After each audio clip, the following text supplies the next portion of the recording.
अब कहाँ कुछ लालो गुल में नुमाया हो गई। नाज़रीन आदाब, डीडी उर्दू के ख़ास प्रोग्राम शेर व सुखन में आपका इस्तकबाल है। मैं हूं आपका मेज़बान सलमान सईद। शेर व सुखन ने इंतखाब किया है इस बार ऐसी शख्सियत का जिसकी खुशबू से इल्म व अदब के पढ़ने वालों के दिमाग मुअत्तर हैं। जी हाँ, ये नाम है शबाब ललित। आज के इस एपिसोड में हम शबाब ललित की हयात व खिदमात पे बात करेंगे, उनकी शायरी पे बात करेंगे और उनकी गज़लों को मौसीकी की धुनों पे सुनेंगे। बैनुल अक़वामी शोहरत याफ्ता शायर शबाब ललित की पैदाइश मुजफ्फरगढ़ मुल्तान में हुई। शबाब ललित के यहाँ फ़न शायरी पूरे शबाब पे नज़र आता है। उनकी शायरी मंजर निगारी के हवाले से मशहूर है।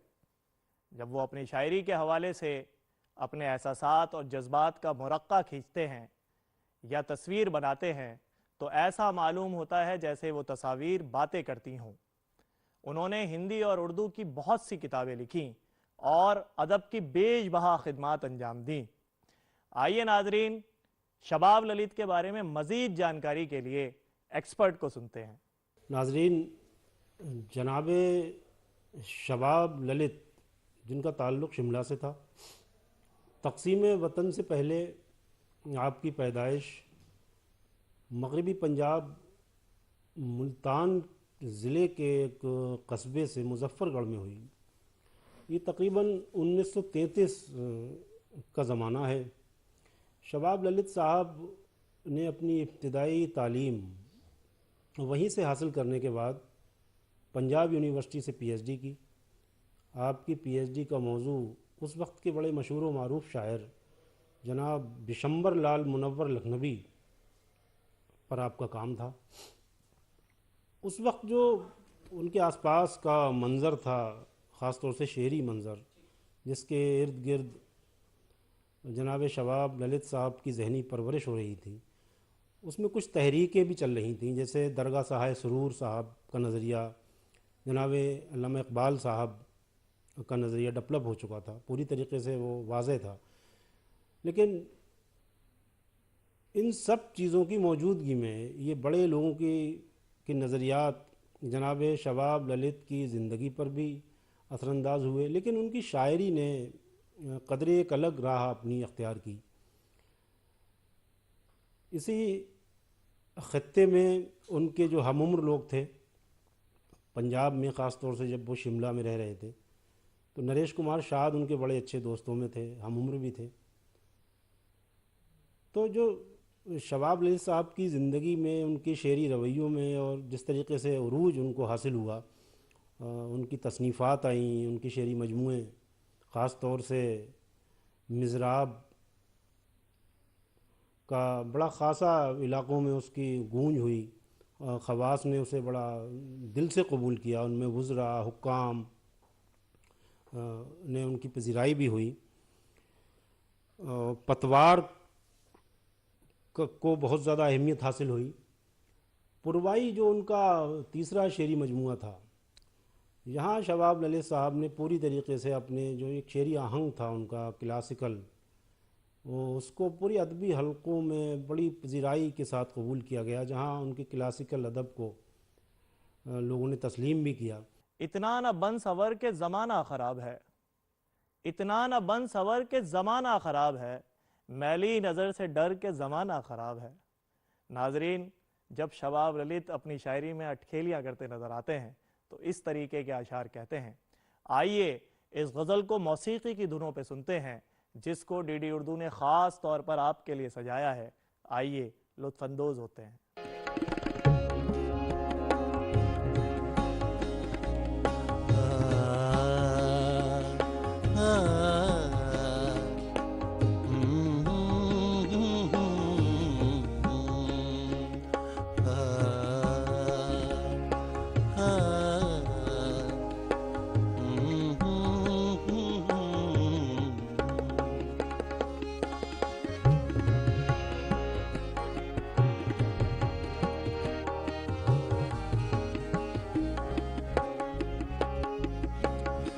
हद्दे सितम न करके जमाना खराब है, हद्दे सितम न करके जमाना खराब है। जालिम खुदा से डर के जमाना खराब है, हद्दे दिदम करके जमाना खराब है। निदा नी रे गा मा दा ने दा ने दा पा मा गा मा ने दा पा मा गा रे ता, हद्दे दिदम करके जमाना खराब है। जालिम खुदा से डर के जमाना खराब है, हद्दे दिदम न करके जमाना खराब है।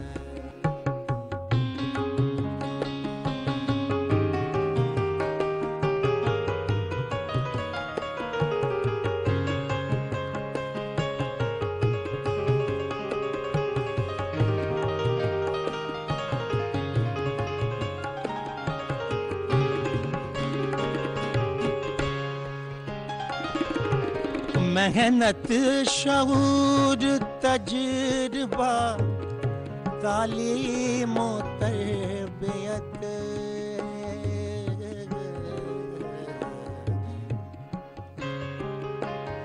रे रे ना ना रे रे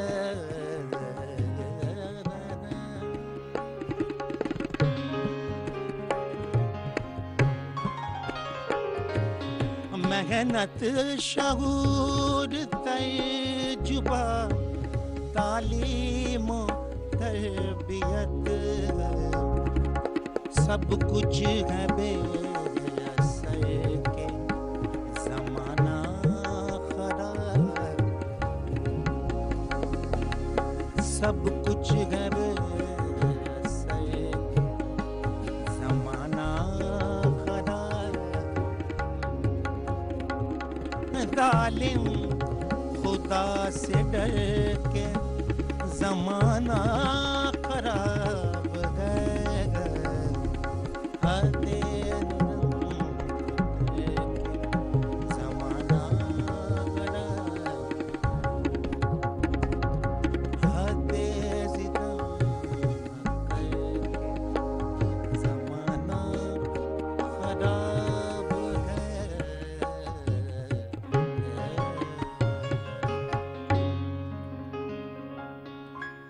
हद्दे सितम न कर के ज़माना ख़राब है, हद्दे सितम न कर के ज़माना ख़राब है, जालिम खुदा से डर के ज़माना ख़राब है। नाज़रीन, जब हम शबाब ललित की शायरी पर बात करते हैं या उसको पढ़ते हैं तो हमें पता चलता है कि मंजर निगारी के साथ साथ उनको जज्बात निगारी पर भी खूब दस्तरस हासिल थी। यही वजह है कि वो अपने जज्बों को शायरी के साँचे में बखूबी डाल लिया करते थे, और जब ये जज्बात, ये एहसासात सामाईन तक पहुँचते तो उनके दिलों में उतर जाते, और यही वजह है कि सामाईन के साथ उनका रिश्ता कायम हो जाता और वो उनको सुनने पर मजबूर हो जाते। एक चीज़ और भी थी शबाब ललित साहब के यहाँ कि वो फितरी तौर पर शायर थे। फितरी शायर, अमूमन ये कहा जा सकता है कि शायर होता है उसमें फितरी क्या, लेकिन कुछ शुरा को पढ़ने के बाद और देखने के बाद ये हमें अंदाज़ा होता है कि कोई हादसा, कोई ऐसी बात जो उनके अंदर के शायर को उभार कर लाई। लेकिन शबाब ललित साहब के यहाँ ऐसा नहीं था। वो इब्तिदा से ही एक शेरी मौजूनियत लेकर पैदा हुए, जहाँ उन्होंने बाकायदा किसी से इस्लाह का सिलसिला भी नहीं रखा। फ़न्नी जो खूबियाँ थी उनकी, अगर हम शेर व अदब के मंज़रनामे पे नज़र डालते हैं तो बहुत सारे हज़रात, बहुत सारे शोराए किराम हमें ऐसे मिलते हैं जहाँ कहीं ना कहीं वो फ़न्नी ख़ामियों के साथ अपना सफ़र कर रहे होते हैं। लेकिन शबाब ललित साहब के यहाँ ये खूबी पाई जाती थी कि उनके यहाँ जो हमारे अरूज़ के महासिन हैं, ज़ाब्ते हैं शायरी के, उनके यहाँ बाकायदा बड़ी खूबसूरती के साथ पाए जाते हैं। तो शबाब ललित अपने उस अहद से लेकर यानी 2014 में गालिबन उनका इंतकाल हुआ, और 1933 से और 2014 का जो सफ़र था ये कई हवालों से उर्दू अदब के लिए बहुत अहम था। इधर तरक्की पसंद तहरीक का पूरा ज़माना चल रहा था, इधर नई गज़ल और जदीद और माबाद जदीदियत की एक बहस बड़ी तवील तरीक़े से चल रही थी। लेकिन शबाब ललित साहब उन बड़े अहम नामों में हैं जिन्होंने अपनी रिवायती और क्लासिकल आहंग को भी कायम रखा। तो शबाब ललित साहब का ज़िक्र होना चाहिए और बड़े अहम तरीक़े से होना चाहिए, ताकि हमारी आने वाली नस्लें हमारी जो क्लासिकल अदब पर जिन लोगों ने काम किया है उनसे रोशनास भी हो सकें, उनसे सीख भी सकें, उनसे फैज़याब भी हो सकें। हज़रत जनाब शबाब ललित की अगर हम शायरी को संजीदगी से देखते हैं तो जैसा कि अभी ज़िक्र मैंने अर्ज़ किया कि नरेश कुमार शाद उनके हमअसर उनके दोस्तों में थे। तो जहाँ नरेश कुमार शाद के बारे में ये कहा जाता है कि वो बहुत बेहोश शायर थे, उन्हें एक ख़ास किस्म के रिंदाना मिजाज उनके यहाँ था, लेकिन जनाब शबाब ललित साहब के बारे में ये बाकायदा कहा जाता है कि वो बहुत शऊरमंद और होश वाले शायर थे, क्योंकि उनके अंदर का अपना मिजाज, उनकी अपनी चीज़ें, उनका ऑब्ज़र्वेशन, वो जो तज्ज़िया जो था उनको समाज के ताल्लुक़ से उनकी शायरी में। लेकिन सबसे बड़ी खूबी जो थी कि जब कोई शायर समाज के लिए काम कर रहा होता है, समाज की नाहमवारियों महरूमियों का ज़िक्र कर रहा होता है, तो उसका लहजा तल्ख़ हो जाता है, तीखा हो जाता है, मतलब उनका तंज़ बहुत वाज़ेह नज़र आने लगता है। लेकिन शबाब ललित साहब की खूबी ये थी कि उन्होंने अपने लहजे को तल्ख़ नहीं होने दिया। अनगिनत शादाब जिस्मों की जवानी पी गया, अनगिनत शादाब जिस्मों की जवानी पी गया, वो समंदर कितने दरियाओं का पानी पी गया। नाजरीन, आइए इस गज़ल को मौसीकी की धुनों पे सुनते हैं, जिसको ख़ास तौर से आपके लिए सजाया गया है। आइए लुत्फ़ अंदोज़ होते हैं।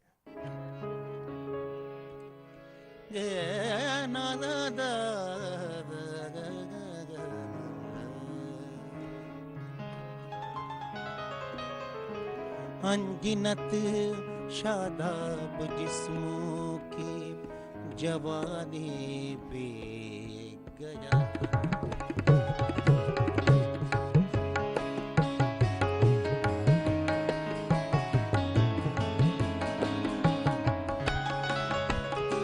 अनगिनत शादाब जिस्मों की जवानी पे गया,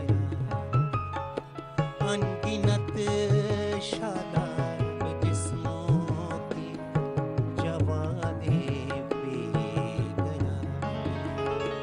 वो समंदर कितने दरिया का, वो समंदर कितने दरिया का पानी पी गया। अनगिनत शादाब जिस्मों की जवानी पे गया, वो समंदर कितने दरिया का पानी पी गया। अनगिनत शादाब जिस्मों की जवानी पे गया।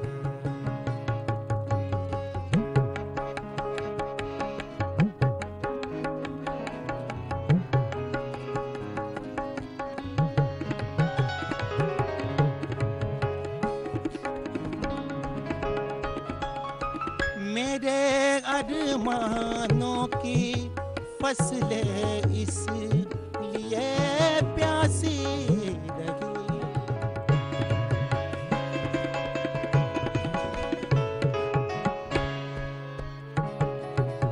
मेरे अरमानों की फसलें इसलिए प्यासी रही। एक जालिम था जो कुल बस्ती का पानी पी गया,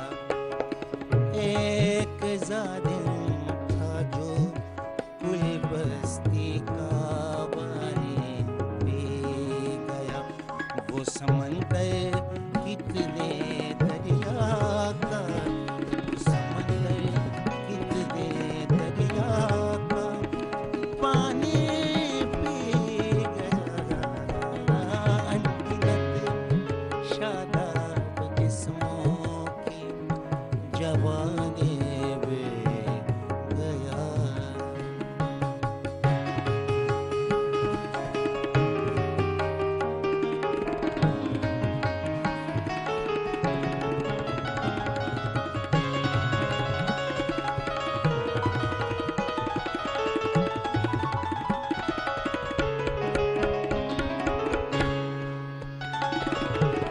जाके वो बरसा न जाने किस समंदर पर शबाब,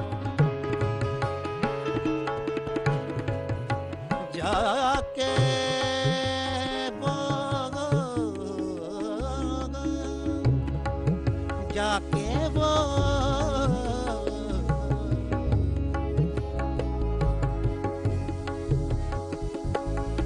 जाके वो बरसा न जाने किस समंदर पर शबाब। आह जो बादल मेरी झोली का पानी पी गए, आह जो बादल मेरी झीलों का पानी पी गया। वो समंदर के कितने दरिया का, वो समंदर कितने दरिया का पानी भी गया। अनगिनत शादाब जिस्मों की जवानी भी गया। वो समंदर कितने दरिया का पानी भी गया। अनगिनत शादाब जिस्मों की जवानी भी गया।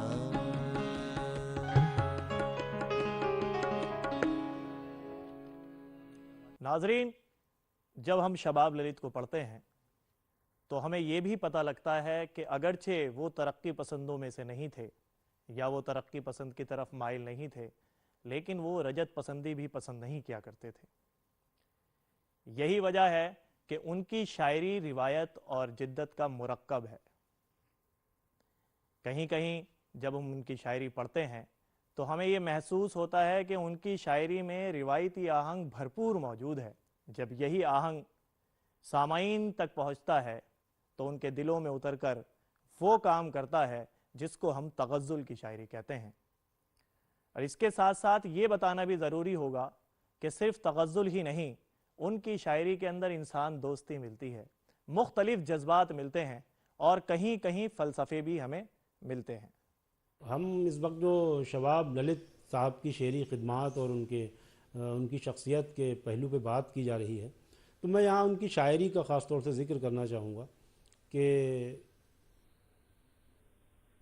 अब जैसे मैंने अभी अर्ज़ किया ऊपर कि मैं उनका जो क्लासिकल एक रख रखाव था, जदीद शायरी क्लासिकल शायरी में क्या एक खूबसूरत उन्होंने तवाज़ुन पैदा किया हुआ था कि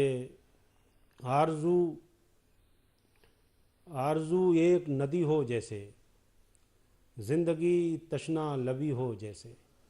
अब ये जो एक बहुत सादा सा इस्तारा उन्होंने ज़िंदगी को बनाया कि ज़िंदगी में किस कदर प्यास है, आरज़ू बहती हुई नदी है, लेकिन ज़िंदगी इसके बावजूद वो सैराब नहीं हो पा रही है, सैराबी उसे नहीं मिल पा रही है। तो हालांकि कितना मतलब वसी मफहूम लेकर आता है, लेकिन वो जो एक हमारा रिवायती तरीक़ा है, रिवायती आहंग है, वो इसको वाज़ह करता है कि शबाब ललित ने शेर में किस खूबसूरती के साथ अदा किया।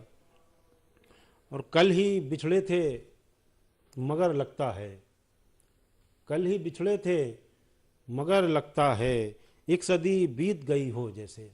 हज़रात देखिए, ये मिलने बिछड़ने का जो हमारे ख़ास तौर से उर्दू शायरी में हमारे असातिज़ा ने, दीगर शोरा किराम के यहाँ जो एक तजुर्बा है, एक कर्ब है, तो ये उसी सिलसिले का एक शेर है कि ज़िंदगी एक सदी बीत गई हो जैसे। तो ये सिर्फ़ रिवायती शायरी को ही फ़ख्र हासिल हो सकता है कि हम अगर नए लहजों की बात करते हैं, नई शायरी की बात करते हैं, जदीद तौर तरीक़ों की बात करते हैं, क्राफ्ट की बात करते हैं, तो हमें बहुत सारी नई चीज़ें भी हासिल होती हैं जो अदब की कहीं ना कहीं ज़रूरत भी है। लेकिन सच तो ये है कि शायरी का जो हुस्न है या जो शायरी की ज़रूरत है या शायरी की बुनियाद है वो इंसानी कैफियत का नाम है। अगर शायरी से कैफियत हटा दी जाए तो शायरी कहीं ना कहीं खुश्क हो जाएगी, और कैफियत के साथ जो मज़ा है वो हमारी रिवायत के साथ ही कायम रह सकता है, वो हुस्न रिवायत शायरी को ही हासिल हो सकता है। तो हम शबाब ललित साहब ने ये उनके यहाँ जो खूबी थी वो बदर्जा अतम पाई जाती थी कि उन्होंने क्लासिकल शायरी को भी इस कदर खूबसूरती के साथ नए मफाहिम नए तरीक़ों के साथ अदा किया कि हम उनकी सलाहियत को, उनकी ज़हानत को, उनके शेरी शऊर को तस्लीम करने पर मजबूर भी हो जाते हैं, और हमें करना भी चाहिए। दूर तक फैला हुआ पानी ही पानी हर तरफ, दूर तक फैला हुआ पानी ही पानी हर तरफ, अब के बादल ने की बहुत मेहरबानी हर तरफ। आइए नाजरीन, डीडी उर्दू ने इस गज़ल को ख़ास आपके लिए सजाया है, सुनते हैं, महजूज होते हैं। दूर तक फैला हुआ पानी ही पानी हर तरफ, दूर तक फैला हुआ पानी ही पानी हर तरफ, अब के बादल ने बहुत की मेहरबानी हर तरफ, दूर तक फैला हुआ पानी ही पानी हर तरफ, अब के बादल ने बहुत की मेहरबानी हर तरफ, दूर तक फैला।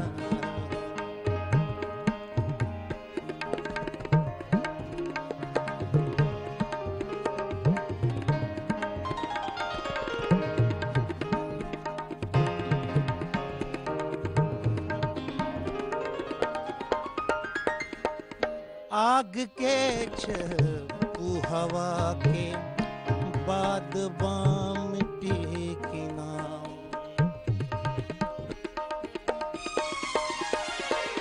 आग के छू हवा के बाद बाम की नाव, आग के छू हवा के बाद बाम की नाव, और ताहते नजर पानी ही पानी हर तरफ, और ताहते नजर पानी ही पानी हर तरफ, अब के बादल ने बहुत की मेहरबानी हर तरफ, दूर तक फैला।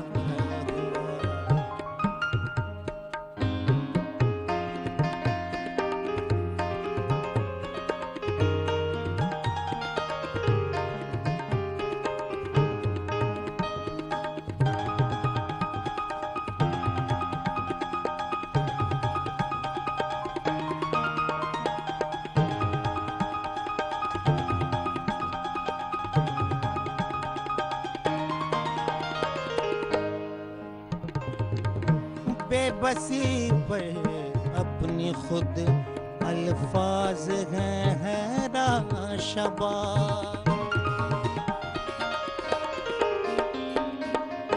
बेबसी पर अपनी खुद अल्फाज हैं हैरान शबाब, बेबसी पर अपनी खुद अल्फाज हैं हैरान शबाब, इश्तियारों ने बदल डाले हैं मानी हर तरफ, इश्तियारों ने बदल डाले हैं मानी हर तरफ, अब के बादल ने बहुत की मेहरबानी हर तरफ, दूर तक फैला हुआ पानी ही पानी हर तरफ, अब के बादल ने बहुत की मेहरबानी हर तरफ, दूर तक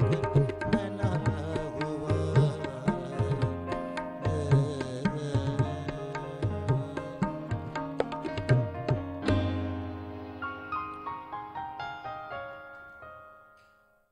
नाजरीन, आज के इस एपिसोड में हमने शबाब ललित की हयात व खिदमात पे बात की, उनकी शायरी पे गुफ्तगू की और उनकी गज़लों को मौसीकी की धुनों पे सुना। मुझे उम्मीद है कि आपको आज का ये एपिसोड बेहद पसंद आया होगा। अपनी कीमती राय से हमें नवाजते रहें और अपने मेज़बान सलमान सईद को इजाज़त दें। खुदा हाफिज़।